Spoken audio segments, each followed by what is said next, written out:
Assalamualaikum warahmatullahi wabarakatuh. Baiklah Bapak Ibu semuanya, kita sudah masuk ke tugas 3 mata kuliah studi komparatif pendidikan dasar di berbagai negara. Perkenalkan, nama saya Amelia Gusriani, mahasiswa pasca sarjana program studi Magister Pendidikan Dasar Universitas Terbuka. Pada diskusi tugas yang ketiga ini kita menganalisis artikel dengan Journal of Adventure Education and Outdoor Learning. Di sini judulnya Scoping Review of Research on School-Based Outdoor Education in the Nordic Countries. Pada artikel ini membahas mengenai bagaimana pembelajaran di luar ruangan di negara Nordik. Di mana di sini poin-poin penting dari artikel tersebut yaitu penelitian tentang pendidikan luar ruangan di sekolah menengah atas yang bertujuan mendukung pembelajaran dalam tema atau mata pelajaran tertentu seperti sains, geosains. Yang kedua, hambatan bergantung pada jenis aktivitas luar ruangan. Yang ketiga, kendala potensial lain bagi guru-guru non-dir, khususnya guru sekolah menengah atas, tampaknya adalah merancang tugas-tugas yang cukup untuk pembelajaran di luar ruangan. Kemudian, pembelajaran kognitif sebagai satu proses yang berkembang melalui persiapan kelas.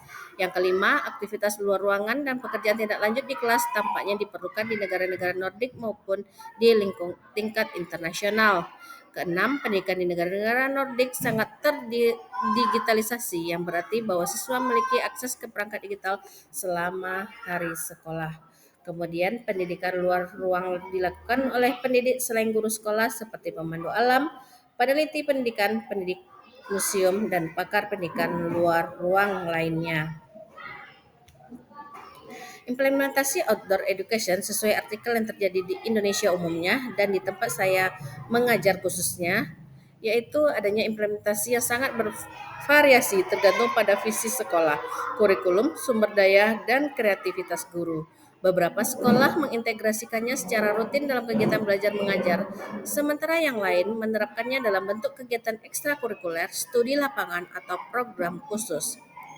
Kurikulum Merdeka yang saat ini sedang diimplementasikan di Indonesia memberikan ruang yang lebih besar untuk pembelajaran yang fleksibel dan kontekstual termasuk outdoor learning. Munculnya sekolah-sekolah alam di Indonesia menjadi salah satu contoh implementasi outdoor education yang lebih terstruktur dan terintegrasi dalam filosofi pendidikannya. Saya mengajar di UPTD SDN 02 Halaban.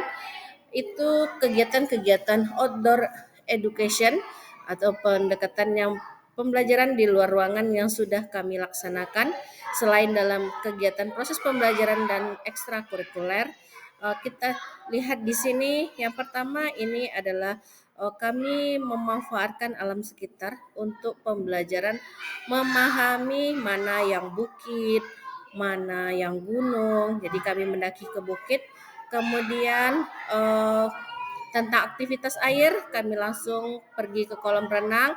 Mengenai tumbuh-tumbuhan, kami berada di sekitar sekolah ini.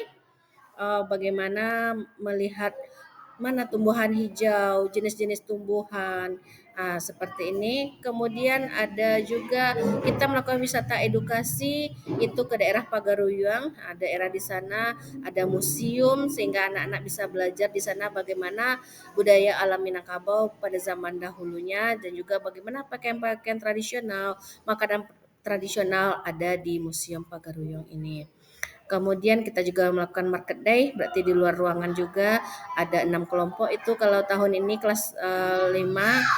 Kemudian ada kegiatan senam pagi, itu pagi di kelas, di luar ruangan setiap pagi hari Selasa, hari Rabu, dan hari Kamis. Kemudian membuat produk keterampilan, kami memanfaatkan teras sekolah. Jadi anak-anak bisa bekerja, membuat produk, membuat bahan baik dari apa saja, mereka bisa memanfaatkan teras sekolahnya, bagian depan kelas itu untuk belajar di sana, mereka bisa duduk. Kemudian pramuka itu di lapangan, kegiatan menanam pohon itu di kebun sekolah.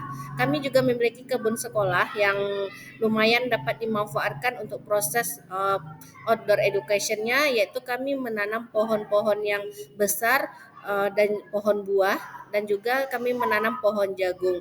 Untuk kelas 5 ini sudah tahap yang ketiga kalinya dalam penanaman jagung. Jagung nanti dimanfaatkan oleh siswa itu sendiri, diolah per kelompok, kemudian kita lakukan market day.